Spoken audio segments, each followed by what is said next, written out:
بسم اللہ الرحمن الرحیم مولا یا صلی وسلم دائماً ابدا علی حبیبک خیر الخلق کلہم۔ ناظرین کرام، نعمت افطار کا یہ خصوصی پروگرام خلق عظیم ARYQ TV کے لاہور اسٹوڈیو سے اور میزبان سرور حسین نقشبندی حاضر خدمت ہے۔ ہم روز کسی نہ کسی ایک پہلو پر اور ایک موضوع پر بات کر رہے ہیں خلق عظیم کے تناظر میں، اور اس کے ساتھ خاص طور پہ ہم ذکر کر رہے ہیں ان چیزوں کا کہ جن کا تعلق ہماری روزمرہ کے امور سے ہے، ہماری شخصیت اور کردار کی پرسنالٹی ڈیولپمنٹ سے ہے۔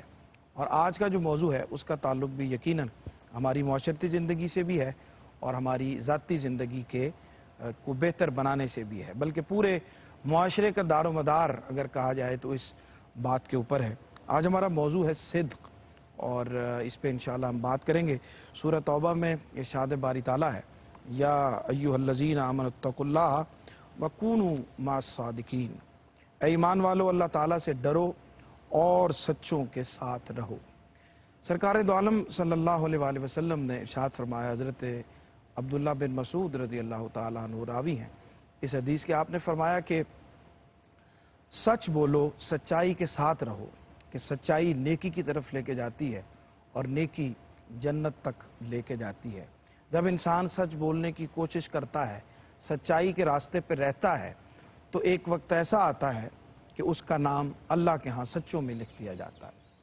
اسی طرح سے جھوٹ سے بچو، جھوٹ برائی کی طرف لے کے جاتا ہے، گناہ کی طرف لے کے جاتا ہے، اور جب انسان گناہ کی طرف مائل رہتا ہے، جھوٹ کی طرف مائل رہتا ہے، تو ایک وقت ایسا آتا ہے کہ اللہ کے ہاں اس کا نام جھوٹوں میں لکھ دیا جاتا ہے۔ اور وہ حدیث مبارکہ جو پہلے بھی ایک پروگرام میں نے عرض کی، جس میں منافقین کی 3 نشانیاں آپ نے بیان فرمائی، اس کا بھی لب لباب یہی ہے کہ انسان سچ کے ساتھ رہے۔ جس میں آپ نے فرمایا کہ منافق کی 3 نشانیاں یہ ہیں کہ جب وہ وعدہ کرے تو وعدہ خلافی کرے، جب اس کے پاس امانت رکھوائی جائے تو امانت میں خیانت کرے، اور جب بات کرے تو جھوٹ بولے۔ تو آج ہم صدق کے اوپر انشاءاللہ بات کریں گے۔ بہت اہم موضوع ہے، اس کا تعلق ہماری زندگی کے ساتھ جڑا ہوا ہے۔ تو مہمانوں کی طرف چلتے ہیں، تعارف کرواتے ہیں اور انشاءاللہ بات کا آغاز کرتے ہیں۔ جناب مفتی محمد رمضان سیالوی صاحب تشریف فرما ہے، خطیب جامع مسجد داتا دربار، اور ماشاءاللہ کتنا مصلی اس دفعہ سنا رہے ہیں قبلہ؟ میرا یہ 36واں۔ الحمدللہ الحمدللہ، بہت بڑی سعادت ہے اور بہت بڑا میں سمجھتا ہوں یہ اعزاز ہے، اور پھر حضور فیض عالم کی بارگاہ میں آپ سنا رہے ہیں، یہ اور بھی زیادہ برکت کا باعث ہے۔ جناب قاری محمد یونس قادری صاحب، اور یہ انکشاف ہوا ہے کہ ماشاءاللہ یہ حافظ قرآن بھی، ہم قاری سمجھتے رہے ان کو، اور آپ بھی ماشاءاللہ سنا رہے ہیں مصلی اس دفعہ، اور کچھ گیپ آیا، اور یہ کتنا مصلی ہے ماشاءاللہ؟ بس میں 16-17 سال اعتکاف بیٹھا مسجد نبوی شریف میں۔ ٹھیک، یہ جو 2-3 سال کرونا کی تھی میں نہیں گیا، صحیح، تو اب میں نے پھر دوبارہ نہیں جا سکے، جا تو نہیں کہنا چاہیے، جا سوری معافی چاہتا ہوں جی، بس منظوری نہیں ہوئی، گناہ زیادہ ہے، دعا کرے کرم ہو جائے۔ کتنا مصلی ماشاءاللہ آپ سنا رہے ہیں؟ پہلے میں نے 12 سال مسلسل پڑھا تھا جی، ٹھیک، اب دوبارہ شروع کیا 2-3 سال۔ الحمدللہ، بہت مبارکباد آپ کو بھی، اور ہماری دعا ہے کہ آپ اس سلسلے کو جاری و ساری رکھیں۔ آمین۔ قرآن کریم کے ساتھ تعلق اور اس کا سنانا رمضان مبارک میں بہت برکتوں کا باعث ہوتا ہے۔ اللہ اس میں آپ کو مزید استقامت عطا فرمائے۔ خواجہ غلام قطب الدین فریدی صاحب، ان کے زیر سایہ، ان کی شفقت میں ہم اس پروگرام کو آگے بڑھاتے ہیں۔ جب بھی تشریف لاتے ہیں تو برکت بھی ہوتی ہے، اور احساس ہوتا ہے کہ ہم باقی صاحب برکت کے اور صاحب نسبت کے سائے میں تشریف حاضر ہیں، اور بہت خوشی ہوتی ہے۔ علی رضا فریدی، نوجوان ممتاز ثناء پاک پتن شریف سے تشریف لائے ہیں، بہت شکریہ آپ کا۔ بسم اللہ، کلام عطا فرمائیں۔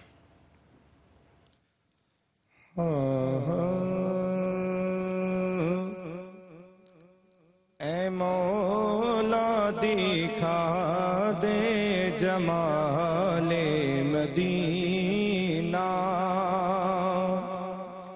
اے مولا دکھا دے جمال مدینہ، اے مولا دکھا دے جمال مدینہ، مقدمے لکھ دے وصال مدینہ، مقدمے مثال مدینہ کوئی جب پوچھے وہ جنت کا نقشہ کوئی جب پوچھے وہ جنت کا نقشہ میں دیتا ہوں اس کو مثال مدینہ میں دیتا ہوں اس کو مثال مدینہ اے مولا دکھا دے جمال مدینہ صدائے اذان تو سنوں گا یقین صدائے اذان تو سنوں گا یقین اگر ہو آذان بلال مدینہ اگر ہو آذان بلال مدینہ اے مولا دکھا دے جمال مدینہ جو یہ رونقیں ہیں دونوں جہاں میں جو یہ رونقیں ہیں دونوں جہاں میں اصل میں یہ سب ہے کمال مدینہ اصل میں یہ سب ہے کمال مدینہ اے مولا دکھا دے جمال مدینہ میں ہرگز نہ مانگوں یہ سکھ چین سارے میں ہرگز نہ مانگوں یہ سکھ چین سارے جو ہو زندگی میں ملال مدینہ اے مولا دکھا دے جمال مدینہ اے مولا دکھا دے جمال مدینہ مقدم میں لکھ دے وصال مدینہ جزاک اللہ سلامت رہیں ماشاءاللہ ماشاءاللہ سلامت رہیں جناب پاک وطن سے آپ تشریف لائے علی رضا فریدی صاحب مفتی صاحب گفتگو کا آغاز کرتے ہیں صدق ہمارا موضوع ہے اور قرآن و سنت میں کیا رہنمائی ملتی ہے بسم اللہ الرحمن الرحیم جیسا کہ آپ نے انٹرو میں فرمایا کہ بنیادی مومن کے اوصاف اور خوبیوں میں سے اللہ رب العزت نے صدق کو ارشاد فرمایا ہے ٹھیک اپنی ذات کے بارے میں بھی اللہ رب العزت نے فرمایا کہ وَمَنْ أَصْدَقُ مِنَ اللَّهِ قِيلًا سبحان اللہ رب سے بڑھ کر سچ بولنے والا کون ہے بے شک انعام یافتہ لوگوں کی جو فہرست اللہ رب العزت نے قرآن پاک میں فرمائی تو اس میں جو 4 درجے ذکر کیے ہیں وَمَنْ يُطِعِ اللَّهَ وَالرَّسُولَ فَأُولَٰئِكَ مَعَ الَّذِينَ أَنْعَمَ اللَّهُ عَلَيْهِمْ مِنَ النَّبِيِّينَ وَالصِّدِّيقِينَ وَالشُّهَدَاءِ وَالصَّالِحِينَ اچھا یہ بھی آپ ذرا ڈیفائن کیجئے گا کہ ایک صدق تو ایک سچائی ہم عام طور پہ بولنے کو کہتے ہیں لیکن یہ کسی مرتبے کا بھی نام ہے کہ انبیاء کے ساتھ ان کو متصل میں عرض کرتا ہوں یہ جو 4 درجے اور طبقات اللہ رب العزت نے ذکر کیے ہیں اگر ہم ان میں ترتیب میں دیکھیں تو مخلوقات میں سب سے اعلیٰ درجہ انبیاء اور رسولوں کا ہے اور اس کے بعد جو دوسرا درجہ اللہ رب العزت نے رکھا ہے وہ صدق والوں کا یعنی صدیقین کا ہے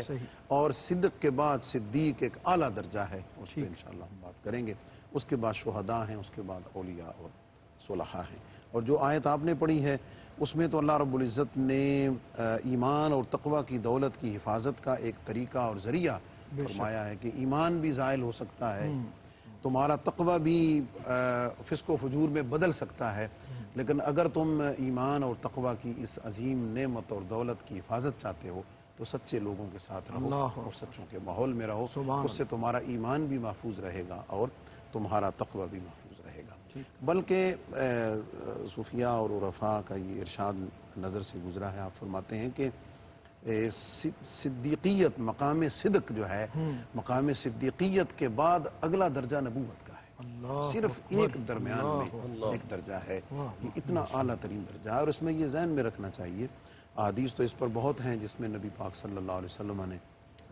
سچائی کے بارے میں، سچوں کے بارے میں، سچ کے بارے میں حضور علیہ السلام نے فضیلت فرمائی، جن میں سے بعض احادیث آپ نے ذکر کی ہیں۔ میں یہاں یہ عرض کرنا چاہتا ہوں کہ نبی کریم صلی اللہ علیہ وسلم کی اعلان نبوت سے پہلے یوں تو سارے اوصاف حمیدہ کے ساتھ آپ متصف تھے، لیکن کفار اور مشرکین بھی نبی علیہ السلام کو جن دو خاص القابات اور شانوں کے ساتھ جانتے اور پہچانتے تھے، ان میں حضور کی ایک صداقت تھی اور ایک امانت تھی۔ بلکہ اپنا جو آپ نے کردار پیش کیا اعلان نبوت، جب آپ نے وانذر عشیرتک الاقربین، تو حضور نے بطور ٹائٹل، بطور عنوان اپنے آپ کو جو اپنی اکاؤنٹیبلٹی کے لیے قوم کے سامنے جو آپ نے رکھا ہے، وہ دو صفات کی وجہ سے رکھا ہے، امین ہوں۔ اور یہ صداقت جو ہے، یہ بھی ذہن میں رہے کہ صرف اس کا تعلق انسان کے قول کے ساتھ نہیں ہے، ٹھیک، صرف بولنے کے ساتھ تعلق نہیں ہے، رویوں کے ساتھ بھی ہے، باقی چیزوں کے ساتھ بھی ہے، اس میں بھی صداقت کا ہونا ضروری ہے۔ بالکل ٹھیک۔ قبلہ قاری صاحب کیا فرماتے ہیں جناب؟ صدق کا ہمارا موضوع ہے جی الحمدللہ جی، قرآن پاک کے اندر صدق کے حوالے سے خالق کائنات نے سورہ مائدہ میں ارشاد فرمایا، قال اللہ ھذا یوم ینفع الصادقین صدقہم، رب کائنات نے جو صادق لوگ ہیں، سچے لوگ ہیں، فرمایا یہ وہ دن ہے جس دن سچے لوگوں کو فائدہ پہنچے گا، صدق والوں کو۔ پھر قرآن پاک میں صدق کی بات ہوئی، جیسے آپ نے صداقت کی بات کی، تو رب کائنات نے فرمایا والذی جاء بالصدق وصدق بہ اولئک ھم المتقون، فرمایا وہ ذات جو سچائی لے کے آئی اور وہ ذات جس نے سچائی کی تصدیق کی، یہ دو ذاتوں کا ذکر ہوا، اور مولا کائنات سے پوچھا گیا یہ سب سے پہلے سچائی لانے والا کون ہے اور سچائی کی تصدیق کرنے والا کون ہے؟ تو آپ نے فرمایا سچائی لانے والے مصطفیٰ ہیں، اور سب سے پہلے سچائی کی تصدیق کرنے والے سیدنا صدیق اکبر رضی اللہ تعالی عنہ ہیں۔ تو یہ جو مقام صداقت ہے، یہ بہت بڑا مقام ہے، اور میں سمجھتا ہوں دین سارے کا سارا اس کی جو بنیاد ہے، اور یہ دین جس ستون پہ کھڑا ہے وہ صداقت اور امانت ہے۔ اگر صداقت نہیں ہے تو دین سارا دھڑام سے نیچے گر جائے گا۔ اب دیکھیں سرکار دو عالم کی بارگاہ اقدس میں ایک صحابی نے سوال کی، یا رسول اللہ صلی اللہ علیہ وسلم، ہمارے ماں باپ آپ پہ قربان ہو جائیں، کیا مومن کے اندر یہ گناہ ہو سکتا ہے؟ بخل کے بارے میں کہا، مزدلی کے بارے میں کہا، بہت سے گناہوں کے بابت کا بات کی، اور آخر میں یہ پوچھا، سرکار دو عالم سے پوچھا، یا رسول اللہ یہ مومن کے اندر یہ عیب ہو سکتا ہے؟ فرمایا یہ بھی ہو سکتا ہے، یہ بھی ہو سکتا ہے، یہ بھی ہو سکتا ہے۔ تو کریم آقا کی بارگاہ میں پوچھا گیا، یا رسول اللہ کیا مومن جھوٹا بھی ہو سکتا ہے؟ تو کریم آقا علیہ السلام نے فرمایا مومن جھوٹا نہیں ہو سکتا۔ یعنی صداقت جو ہے یہ مومن کی پہچان ہے، صداقت جو ہے یہ مومن کی شان ہے۔ اگر صدق کا نور ہے، پھر کریم آقا علیہ السلام نے فرمایا جو سچائی ہے، سچائی یہ نیکی ہے، اور نیکی جو ہے وہ جنت کی طرف لے جاتی ہے، اور یہاں تک کہ وہ اللہ کی بارگاہ میں وہ بندہ صادق لکھا جاتا ہے، سچ بولتا جاتا ہے، سچ پر قائم رہتا ہے اور سچ بات کرتا ہے، اور اس کے قول سے، عمل سے، کردار سے صداقت جھلکتی ہے، فرمایا اللہ کے ہاں وہ صادق لکھا جاتا ہے۔ اور فرمایا اسی طرح جو کذب ہے یہ گناہ ہے، اور جو برائی ہے یہ جہنم کی طرف لے کے جاتی ہے۔ اور فرمایا یہاں تک کہ بندہ کاذب ہوتا ہے، جھوٹ بولتا جاتا ہے، جھوٹ پر اس کی زندگی بسر ہوتی رہتی ہے، یہاں تک کہ وہ اللہ کی بارگاہ میں کاذب لکھا جاتا ہے۔ تو جو صادق لکھا جاتا ہے وہ جنتی ہو جاتا ہے، اور جو کاذب لکھا جاتا ہے وہ جہنمی ہو جاتا ہے۔ بالکل ٹھیک۔ ناظرین اکرام، بہت اہم موضوع ہے آج کا۔ اس کے کچھ ایسے پہلو بھی ہیں جن پہ بہت کم بات کی جاتی ہے، جس کا مفتی صاحب نے ذکر کیا، صدق کا، صادق کا، اور یہ جو اس کی درجہ بندی کی گئی ہے، اور پھر اس کو جو اتنا مقام اور مرتبہ رکھا گیا، اور بہت اہم بات انہوں نے کی کہ نبوت اور صداقت کے درمیان ایک مرحلے کا فرق رہ جاتا ہے۔ تو یہ بہت بنیادی بات مفتی صاحب نے کی ہے، اس پہ مزید بات کرتے ہیں لیکن ایک چھوٹے سے وقفے کے بعد۔ جی ناظرین، خوش آمدید کہتے ہیں وقفے کے بعد آپ کو۔ صدق آج ہمارا موضوع ہے خلق عظیم کے اس پروگرام میں۔ سرکار دو عالم صلی اللہ علیہ وآلہ وسلم نے ارشاد فرمایا کہ 4 چیزیں تمہارے اندر ہوں تو پھر دنیا کا کوئی بھی غم تمہیں غم زدہ نہیں کر سکتا. جس میں آپ نے فرمایا کہ تمہارے اندر امانت کی حفاظت اگر ہو تو کوئی غم نہیں ہو سکتا. اچھے اخلاق اور عادات تمہارے اندر موجود ہیں تو کوئی غم نہیں ہو سکتا. رزق حلال کمانے کی اللہ نے توفیق دی ہے تو کوئی غم تمہیں دنیا کا نہیں ہو سکتا.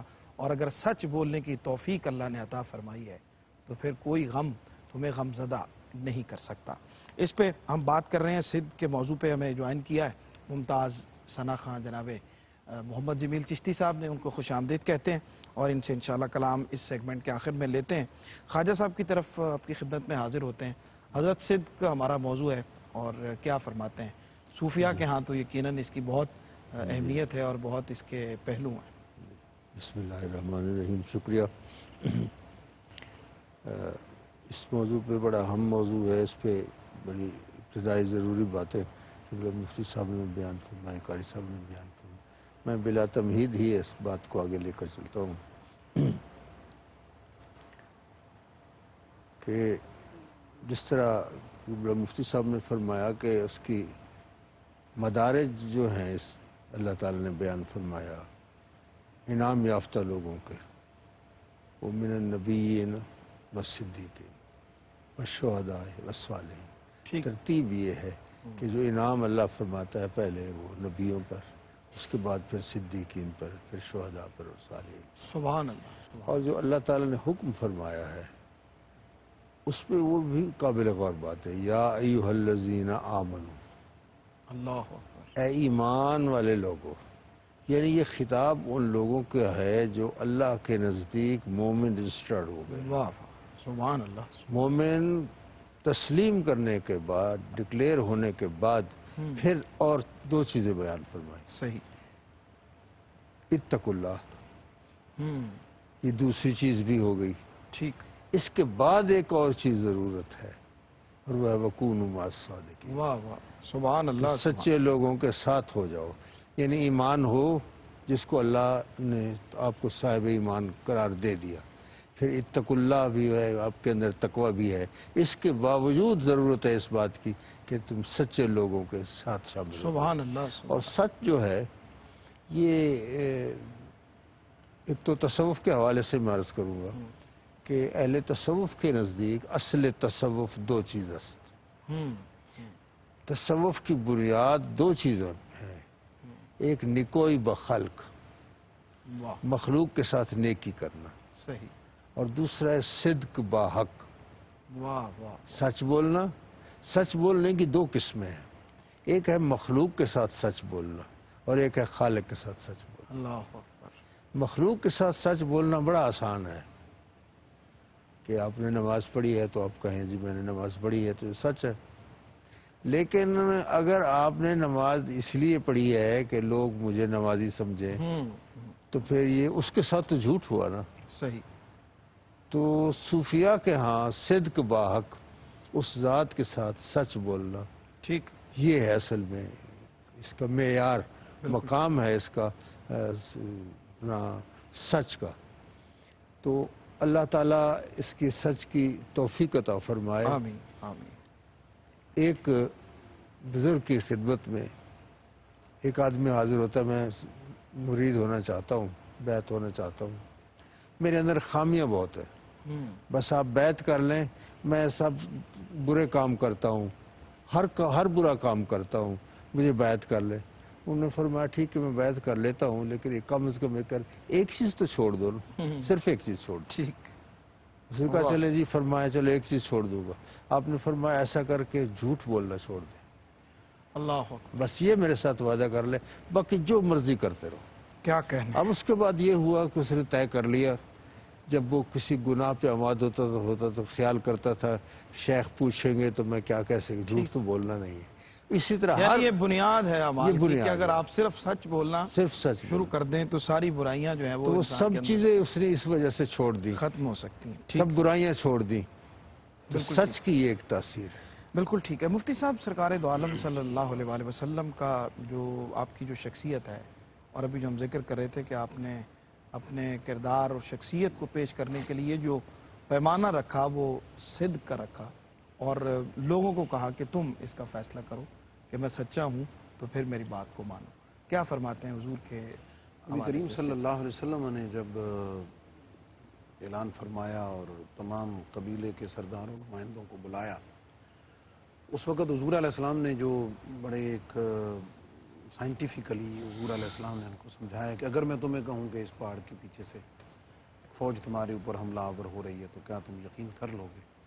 تو سب نے بیک زبان کہا کہ ہاں ہم مان لیں گے، اس لیے کہ اچھا اس کو ویسے امیجن کیا جائے اس منظر کو، بہت بڑی تو حیران کن بات ہے کہ آپ ایسا معاشرہ جہاں سچ کی کوئی ایسی تمیز نہیں آپ بھائی اگر اس معاشرے کو انالائز کریں نا، آپ کبھی اس کو چیک کریں، آپ اس میں تو یعنی یہ وہ معاشرہ ہے، بلکہ زمانے جاہلیت کی چیزیں آج بھی ہمارے معاشرے میں موجود ہیں. اس زمانے کی خرابیوں میں سے خرابی یہ تھی کہ وہ لوگ برائیوں، ایک ہے برائی کا ارتکاب، یہ بھی برا ہے، لیکن پھر اس برائی پہ فخر کرنا، اس برائی پہ اترانا، برائی کو برائی سمجھنا ہی نہ، برائی کو سمجھنا ہی نہ، اور اس برائی کے ارتکاب کو اپنے لیے باعث فخر کرنا، سمجھنا. یہ آپ کہہ لیجئے کہ معاشرے کے بگاڑ کی ایک بالکل بدترین صورتحال ہے جس کے اندر وہ مبتلا تھے. ایسے ماحول میں نبی کریم صلی اللہ علیہ وسلم، اور میں کہوں کہ اگر اس پورے مکے کے معاشرے میں تنہا ذات رسول کریم صلی اللہ علیہ وسلم ہیں کہ جنہوں نے اپنے آپ کو اس طریقے سے لوگوں کے سامنے پیش کیا، اور پیش کرنے کے بعد پھر کسی کو انکار کی جرت نہیں ہوئی، انکار کی جرت نہیں ہوئی. یہ نبی پاک علیہ السلام کے، اور ایک اور پہلو ہے، امپورٹنٹ پہلو ہے کہ کسی نے اعتراض نہیں کیا. اور اگلی بات کہ یہ ساری گواہی جو کفار، مشرکین اور دشمنوں کی طرف سے ہے، یہ اعلان نبوت سے پہلے کی. سبحان اللہ، سبحان اللہ. یہ یعنی اس سے بھی زیادہ اس کی یونیکنیس ہے کہ یہ اعلان نبوت سے پہلے کا، جس سے پتہ چل گیا اور ہمارے اہل سنت و جماعت کے اس ایمان اور عقیدے کو تقویت اور قوت مل جاتی ہے کہ نبی پاک صلی اللہ علیہ وسلم نے اعلان نبوت تو 40 سال کی عمر میں فرمایا، لیکن آپ اللہ رب العزت کی اس خصوصی حفاظت میں، خصوصی عصمت میں، واللہ یعصمک من الناس لعمرک فانک بآیوننا کے جو اعزاز ہیں وہ نبی پاک علیہ السلام. سبحان اللہ. اور یہاں پر میں حضرت قبلہ پیر صاحب نے بڑی خوبصورتی سے بات کی ہے. حضور سیدنا غوث پاک رضی اللہ تعالیٰ عنہ، آپ سے آپ کے فرزند نے، آپ کے بیٹے نے ایک دفعہ پوچھا کہ ابا جی آپ اس وقت ولایت کے سب سے اعلیٰ درجے پر ہیں، تو آپ کے نزدیک آپ کو یہ مرتبہ کیسے ملا؟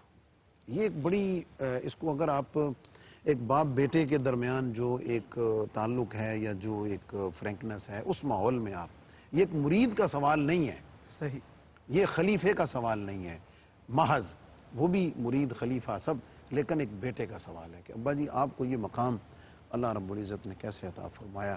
تو آپ نے اس کا جو جواب ارشاد فرمایا وہ پوری دنیا کے سالکین کے لیے، عرفاء کے لیے، مومنین کے لیے، حضور غوث پاک کے مریدین کے لیے اس میں ایک بہت بڑا سبق ہے. تو آپ نے فرمایا کہ تمہاری دادی نے، یعنی حضور سیدنا غوث پاک کی والدہ ماجدہ نے، آپ نے فرمایا کہ جب میں پڑھنے کے لیے نکلا تو تمہاری دادی نے جو مجھے نصیحت کی تھی نا ایک، کہ عبد القادر سچ بولنا. اللہ اکبر. تو آپ نے فرمایا کہ عبد القادر نے ساری زندگی سچ بولا ہے، اور اللہ تعالیٰ نے سچ کی برکت سے مجھے غوث اعظم بنایا. سبحان اللہ، سبحان اللہ، سبحان اللہ. اس سے بڑی میرے خیال میں اللہ اکبر. اور اب دوسری طرف اگر ہم عصر حاضر میں تھوڑا انالائز کریں تو آج تو ہر فیلڈ میں، یعنی میں سب کی بات نہیں کر رہا اور نہ ہی سب کی بات کر رہا ہوں، لیکن عمومی طور پہ دیکھا جائے تو جو ہماری مذہبی فیلڈ ہے اس میں علماء بھی، ہم بھی، سب کہیں نہ کہیں اس میں انوالو ہیں. لیکن یہ جو تصوف اور طریقت والی ہے اس میں تو نمود و نمائش باقی چیزوں سے کہیں زیادہ ہے. جی ہاں، بالکل ایسے. تو ظاہر ہے وہ جھوٹ ہے. صحیح. آپ وہ ہیں نہیں، آپ اللہ کے مقرب ہیں نہیں، لیکن آپ یہ شو کر رہے ہیں کہ آپ اللہ کے محبوب ہیں. آپ کی دعا قبول ہوتی نہیں ہے لیکن آپ لوگوں کو بتا رہے ہیں کہ میری دعا قبول ہوتی ہے.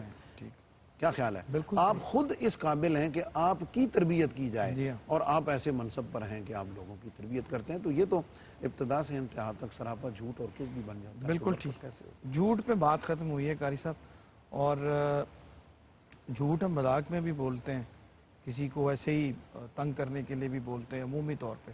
تو سچ کے مقابلے میں جھوٹ جب معاشرے میں ہم دیکھیں تو پھیلا ہوا ہے، جیسے مفتی صاحب نے بھی تمام شعبوں میں ہم دیکھیں تو جھوٹ کا جو ہے وہ دور دورہ نظر آتا ہے، سچائی کم ہے. اس کی وجہ کیا ہے، نقصانات کیا ہیں اس کے؟ سرور بھائی، جس طرح سچائی کی جتنی عمارت ہے دین کی وہ سچائی پہ ہے. اسی طرح اگر جھوٹ اگر انسان بولتا ہے جھوٹ، اس کے بابت اتنی وعیدیں ہیں قرآن پاک کے اندر. سورہ آل عمران میں فرمایا لعنت اللہ علی الکاذبین، اور پھر سورہ حج کے اندر اللہ پاک نے فرمایا وجتنبوا الزور، کہ جھوٹ سے بچو. پھر سورہ زمر کے اندر اللہ پاک نے فرمایا ان اللہ لا یہدی من هو کاذب کفار، کہ اللہ پاک ہدایت نہیں دیتا جھوٹے آدمی کو، مکار آدمی کو. جو اللہ پاک ہدایت عطا نہیں فرماتا. یہ جھوٹ جو ہے اتنی بڑی بیماری ہے، اور سب بیماریوں کی یہ جڑ ہے. اب دیکھیں سرکار دو عالم صلی اللہ علیہ وسلم تشریف فرما ہے صحابہ کے جرمن میں، آپ ٹیک لگا کے بیٹھے ہوئے ہیں. کریم آقا علیہ السلام نے کبیرہ گناہ جو ہے نا ان کو شمار کیا، گنایا کہ یہ بھی کبیرہ گناہ ہے، شرک ہے، ان شرک لظلم عظیم، والدین کی نافرمانی یہ بھی کبیرہ گناہ ہے. اچھا سرور بھائی، کریم آقا علیہ السلام ٹیک لگا کے گفتگو فرما رہے ہیں، لیکن یہ کبیرہ گناہ جب جھوٹ کی بات آئی تو سرکار دو عالم ٹیک کو ایسے چھوڑ دیا. فرمایا فرمایا کہ الا وقول الزور، الا وقول الزور، فرمایا جھوٹ سے بچو، جھوٹ سے بچو. اچھا اس کو بار بار کریم آقا علیہ السلام دہراتے جا رہے ہیں. راوی کہتے ہیں کہ کریم آقا علیہ السلام اس کو بار بار دہرا رہے تھے اور بار بار دہرا رہے تھے، اور صحابہ کہہ رہے تھے لیتا ساکتا، کاش کریم آقا خاموش ہو جائیں. کریم آقا علیہ السلام نے فرمایا سب سے بڑا کبیرہ گناہ کیا ہے؟ جھوٹ بولنا ہے.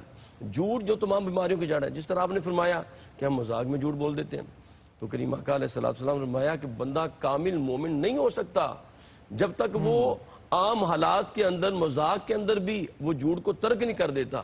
اب دیکھیں نا، اگر آپ بندہ ایک سرکاری دو عالم صحابی کے گھر تشریف لے گئے کریم آقا علیہ السلام، تو ان کی والدہ مائدہ بیٹھی تھی، ایک بیٹا اس کے سامنے کوئی چیز مانگ رہا تھا، تو کہا بیٹا میں تمہیں کوئی چیز دوں گی. تو سرکار دو عالم نے فرمایا کہ تم اس کو چیز دو گی کہ نہیں؟ کہا کہ یا رسول میں اس کو کھجوریں دوں گی. فرمایا اگر اسے تو ٹالنے کے لیے اتنی بات کہہ دیتی کہ میں تمہیں چیز دوں گی اور نہ دیتی تو تمہارا شمار بھی جھوٹوں میں ہو جاتا. تو بندہ عام روٹین کے اندر بھی جھوٹ نہ بولے اور وہی بات کہے جو سچی بات ہے. بالکل ٹھیک. بہت خوبصورت بات قاری صاحب نے کی. اور خاص طور پہ جب ہم دیکھتے ہیں ہمارے روزمرہ کے جو لین دین کے کاروباری معاملات ہیں، اس میں بہت اہم ایک حدیث مبارکہ جس کا ذکر ہم کر رہے ہیں اللہ کے پسندیدہ بندوں کا، تو حضور صلی اللہ علیہ وسلم نے ارشاد فرمایا کہ جو سچ بولنے والا اور امانت میں خیانت نہ کرنے والا تاجر ہے، وہ قیامت کے دن انبیاء، شہداء اور صدیقین کے ساتھ ہوگا، اس درجے میں ہوگا. سچ بولنے والے کو اللہ یہ انعام عطا فرماتا ہے. کلام شامل کرتے ہیں. جناب محمد جمیل چشتی صاحب تشریف فرمائیں. بسم اللہ.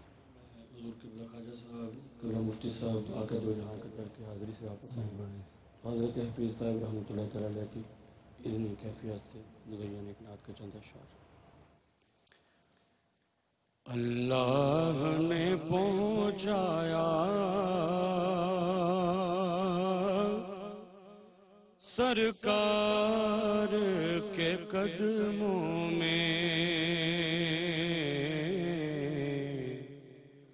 اللہ نے پہنچایا سرکار کے قدموں میں.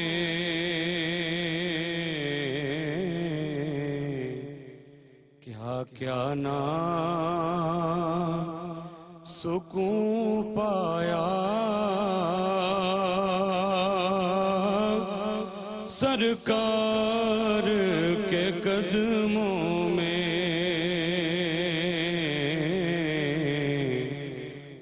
کیا نا سکون پایا سرکار کے قدموں میں. جب سامنے جالی کے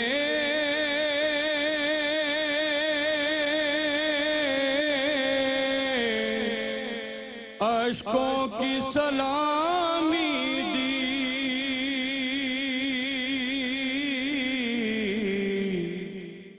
سو شکر بجا لایا سرکار کے قدموں میں، سو شکر بجا لایا سرکار کے قدموں میں.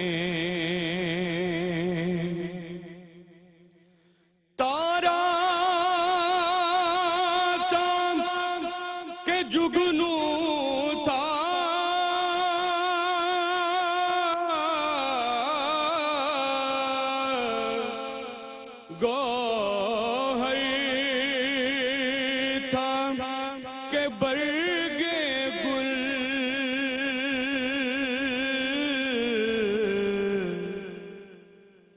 جو اشک کے لہرایا سرکار کے قدموں میں، جو اشک کے لہرایا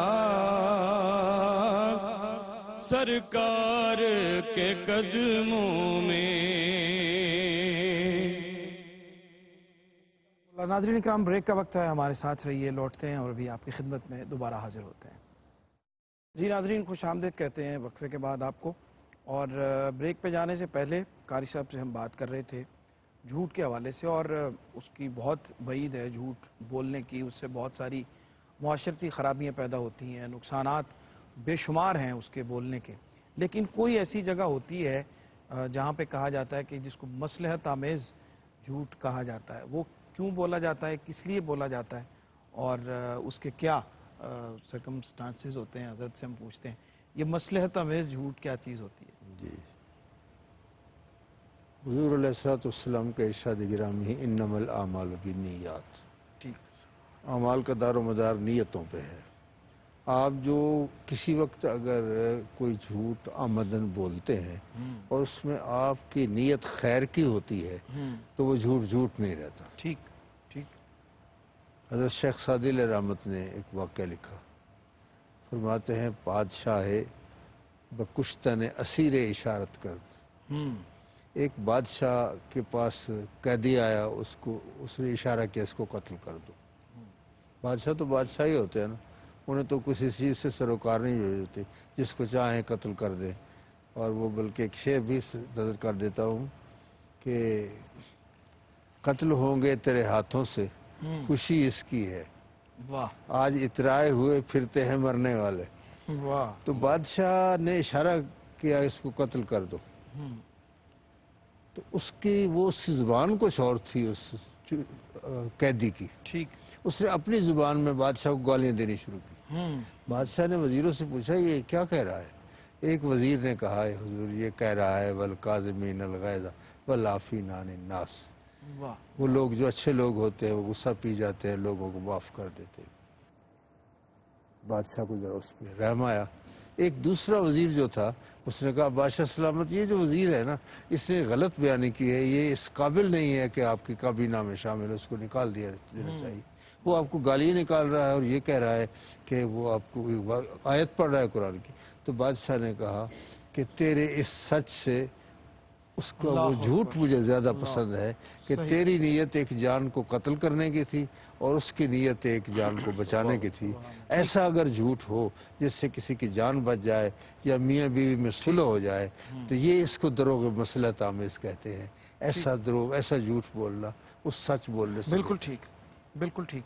مفتی صاحب مزید اس میں کچھ آپ ایڈ کیجئے، یہ جو قبلہ نے بات فرمائی ہے بہت اہم ہے، دوستوں کے آپس میں تعلقات کے حوالے سے کہیں پہ دوستوں کا آپس میں ملاپ کروانے کے لیے کوئی ایسی بات کی جائے جس سے وہ مل جائیں، یا اس کی مصلحت کی کیا صورتحال ہو سکتی ہے؟ یہ بہت بڑی ذمہ داری کی بات ہو جاتی ہے، اور بعض لوگوں کی یہ بری عادت ہوتی ہے کہ وہ چیزوں کو یا تو بڑھا چڑھا کے بیان کرتے ہیں نفرت پھیلانے کے لیے، اور بعض دفعہ منو ان بیان کرنا بھی نفرت کے بڑھنے کا سبب بنتا ہے۔ ایسے موقع پہ سب سے اعلیٰ درجہ تو یہ کہ خاموشی اختیار کرے، ٹھیک، اور اگر وہ اس میں اس کا حصہ ڈالا جانا اس کی طرف سے ضروری ہی ہے تو پھر کوئی ایسی بات کر دے کہ جس سے کم از کم نفرت بڑھے نہ، اور اگر وہ کوئی ایسا کردار ادا کر سکتا ہے کہ اس سے وہ نفرت کم ہو سکتی ہے اور محبت میں بدل سکتی ہے، جیسا کہ کسی شخص نے دوسرے کے لیے کوئی بری بات کہی ہے اور ان کے درمیان نفرت ہے، اور وہ یہ کہہ دے کہ نہیں جناب اس نے آپ کا ذکر تو خیر کے ساتھ کیا ہے، اس نے کوئی ایسی بات نہیں کی ہے، تو کم از کم اس کے دل کے اندر وہ بات پیدا ہونے سے بڑھ جائیں گے۔ ٹھیک، ایک خاص چیز اس حوالے سے ہمارے معاشرے میں بہت بڑھ گئی ہے، وہ یہ ہے کہ ہم اپنے بچوں کے حوالے سے اور اپنے لین دین میں، اپنے رشتوں میں بہت زیادہ جھوٹ بولتے ہیں، حد سے زیادہ جھوٹ بولتے ہیں، اور اس حد تک وہ بڑھ گیا ہے کہ ایک آدمی کے ساتھ آپ اگر ایک بات کرتے ہیں کہ جناب یہ پیسے میں آپ کو فلاں دن دے دوں گا، آپ کو پتہ ہوتا ہے کہ آپ نے نہیں دینے، کیونکہ آپ کے اندر تو موجود ہے نا صحیح کہ آپ کے پاس پیسے ہیں یا نہیں، یا آپ نے دینے یا نہیں دینے ہیں۔ واللہ علیم بذات الصدور، اللہ تو دلوں کا حال جاننے والا ہے۔ تو آپ جھوٹ بول رہے ہیں اور آپ اسے کہہ رہے ہیں کہ میں فلاں دن دے دوں گا، اور وہ فلاں دن وہ موچی کے سمار کی طرح وہ زندگی میں کبھی نہیں آتا۔ موچی نے کہا نا کہ جوتا کب سی گا، اس نے کہا سمارنو دے دیں گا، وہ ہر سموار کا کہنا تینوں سمارنو کیسی دے دیں گا۔ تو بات یہ ہے کہ وہ سموار اور وہ دن زندگی میں کبھی نہیں صحیح آتا۔ اور اس کی وجہ سے پھر آپ دیکھیے کہ جو بگاڑ پیدا ہوتا ہے نا، بچے کے رشتے کے وقت آپ اگر ایک رشتے کی بنیاد جھوٹ پہ رکھ دیتے ہیں، آپ نے بنیاد جھوٹ پہ رکھی ہے، سچ پہ نہیں رکھی ہے، اب آپ یہ رکھیں کہ وہ بچی یا بچہ سکھ سے رہے، وہ سکون سے رہے، یہ کیسے ہو سکتا ہے؟ جب سچ سامنے آتا ہے تو ظاہر ہے کہ بدگمانیاں بڑھتی ہیں۔ بچے کی ایجوکیشن وہ نہیں ہے، بچے کے اندر وہ اچھی عادات نہیں ہے، بچے کی آمدن وہ نہیں ہے، بچے کا کاروبار نوکری وہ نہیں ہے، بچے کا رہن سہن وہ نہیں ہے، بچے کی فرینڈشپ وہ نہیں ہے، بیٹی ہے یا بیٹا ہے، آپ اس میں جھوٹ بول کر آپ اسے سمجھ لیں کہ اپنے وقت کا بایزید اور اپنے وقت کی رابعہ بصریہ جب ثابت کر کے آگے بھیجتے ہیں، اور جب وہ تھوڑے سے ٹائم کے بعد اس کا اوریجنل اور جینون ان کا شیپ سامنے آتا ہے تو وہ نفرتیں، وہ دوریاں وہ ایسی بڑھتی ہیں کہ وہ زندگی بھر پھر ختم نہیں ہونے کو آتی ہیں۔ تو اس کا تعلق صرف اس چیز کے ساتھ نہیں ہے، ہماری معاشرتی زندگی میں لین دین ہر چیز کے ساتھ جڑا ہوا ہے، ہر کے اندر اس کو اپلائی کرنا چاہیے۔ قاری صاحب کیا فرماتے ہیں مزید کچھ؟ جی قبلہ سرور، میں یہاں ایک بات ضرور عرض کرنا چاہوں گا کہ ہمارے معاشرے میں اب یہ میڈیا کا دور ہے اور واٹس ایپ پہ، گوگل پہ، فیس بک پہ خبریں آ جاتی ہیں، تو ہم ہر بات کو جو ہمیں آتی ہے وہ آگے فارورڈ کر دیتے ہیں۔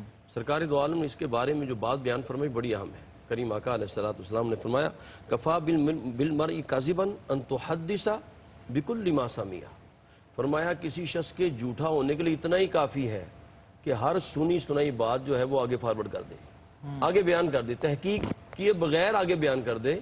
تو بات یہ ہے کہ ہر کئی تو یہ کہتے ہیں کہ اتنے آپ پیغام آگے بھیجیں گے تو خوشخبری ملے گی، یہ بھی اسی جھوٹ کا حصہ ہے، اسی جھوٹ کا حصہ ہے جو سے۔ تو ان چیزوں سے نا انسان کو بچنا چاہیے کہ انسان اگر ہر بات کو آگے فارورڈ کر دیتا ہے تو وہ پتہ نہیں اگلا اصل بات کیا تھی، اور جب آگے پہنچتی تو اور رنگ اختیار کر جاتی ہے۔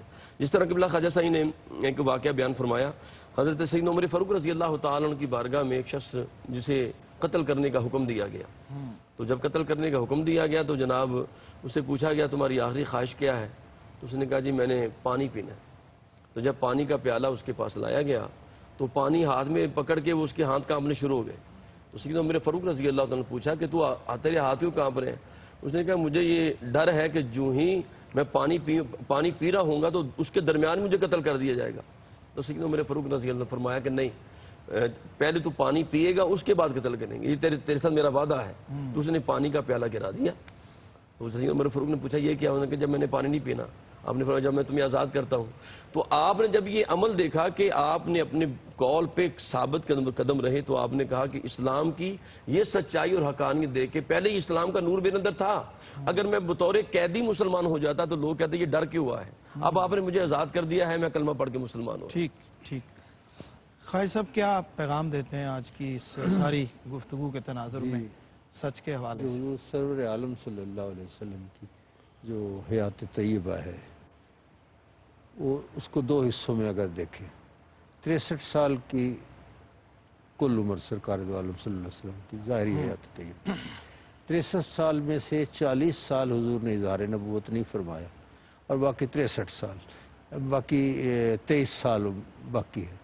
اس کو اس طرح دیکھیں کہ 40 سال حضور نے کس طرح گزارے ہیں۔ اس وقت حضور نے کسی کو یہ نہیں بتایا کہ میں اللہ کا نبی ہوں، بطور انسان اپنے آپ کو حضور نے پیش کیا۔ ایک بات تو یہ ہے، اور دوسری یہ کہ باقی جو 23 سال کا عرصہ ہے سرکار کا، جی پورا عالم اسلام جتنا خدا کو سجدہ کر رہا ہے یہ حضور کے 23 سال کا کارنامہ ہے۔ اللہ اکبر، اللہ اکبر، اتنا عظیم دور دونوں، اظہار نبوت سے پہلے کا اور اظہار نبوت کے بعد کا۔ وہ جو پہلے تھا اظہار نبوت کا وہ کمال تھا کہ کسی کو انگلی رکھنے کی گنجائش کہیں نہیں ملتی، یہاں تک کہ انہوں نے صادق کہا اور امین کہا، اور صحیح۔ پہلے صادق کہا پھر امین کہا کہ یہ سچے بھی ہیں اور امین بھی ہیں۔ یہ کمال ہے سرکار دو عالم صلی اللہ علیہ وسلم کا، اسی لیے اللہ نے فرمایا لقد کان لکم فی رسول اللہ اسوۃ حسنہ، سبحان تمہارے لیے حضور کی جو سیرت پاک ہے وہ نمونہ ہے بہترین۔ بالکل ٹھیک، بہت شکریہ جناب مفتی محمد رمضان سیالوی صاحب، جناب قاری محمد یونس قادری صاحب، جناب خواجہ غلام قطب الدین فریدی صاحب، جناب محمد جمیل چشتی صاحب، کلام ہم آپ سے سنتے ہیں۔ آخر میں بہت اہم ناظرین کرام آج موضوع تھا، بہت ساری وجوہات اور اس کی خوبیاں بیان کرنے کے بعد امام غزالی رحمۃ اللہ علیہ نے 3 باتوں کا خاص طور پہ ذکر فرمایا ہے کہ سچائی بہت ساری چیزوں میں ہے، لیکن یہ 3 سچائیاں اگر ان 3 جہتوں پہ انسان کے اندر اتر جائیں تو اس کو تمام برکتیں جو سچ کے اندر رکھی گئی ہیں اس کو مل جاتی ہیں۔ ایک زبان کی سچائی، دوسری عمل کی سچائی، اور تیسری دل کی سچائی۔ ان تینوں کے اوپر انسان اگر کاربند رہے تو اللہ کی رضا بھی اس کو ملتی ہے، روزی میں برکت بھی ہوتی ہے، اللہ کے حکم کی بجاوری کی برکتیں بھی اس کو ملتی ہیں، نفاق اس کے دل سے دور ہوتا ہے، اور وہ تمام تر جو علائشیں جو انسان کے نفس کے اندر موجود ہوتی ہیں وہ ان تینوں کی وجہ سے، ان 3 جہتوں میں سچ کو قائم کرنے کی وجہ سے اس کے اندر اتر جاتی ہیں۔ اللہ ہمیں اس پہ قائم رہنے کی توفیق عطا فرمائے۔ اور ان اشعار کے ساتھ آپ سے اجازت چاہتے ہیں۔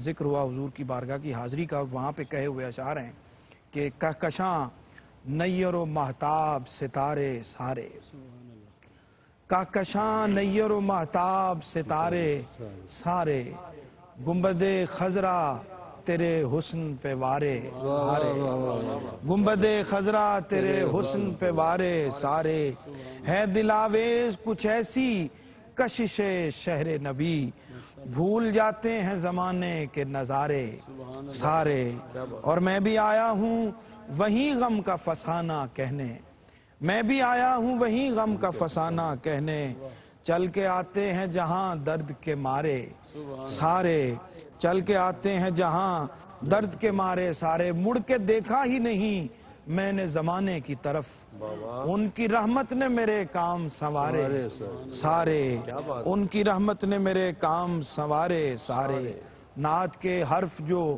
لکھے تو لگا یوں سرور، آسمانوں سے اتر آئے ہیں تارے سارے، گنبد خضرا تیرے حسن پہ وارے سارے۔ کل انشاءاللہ آپ سے ملاقات ہوگی ایک نئے موضوع کے ساتھ، اجازت دیجئے، اللہ نگہبان۔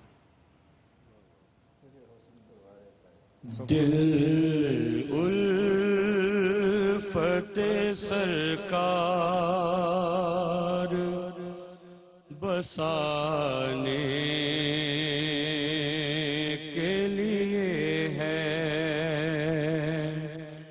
جہاں آپ کی حرمت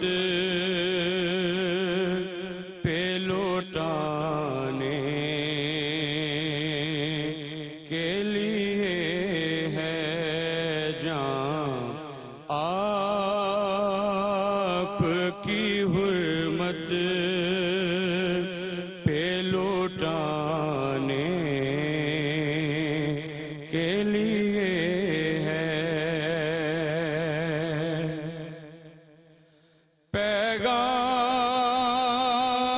پیغام سناتی ہے یہی آیا تطہیر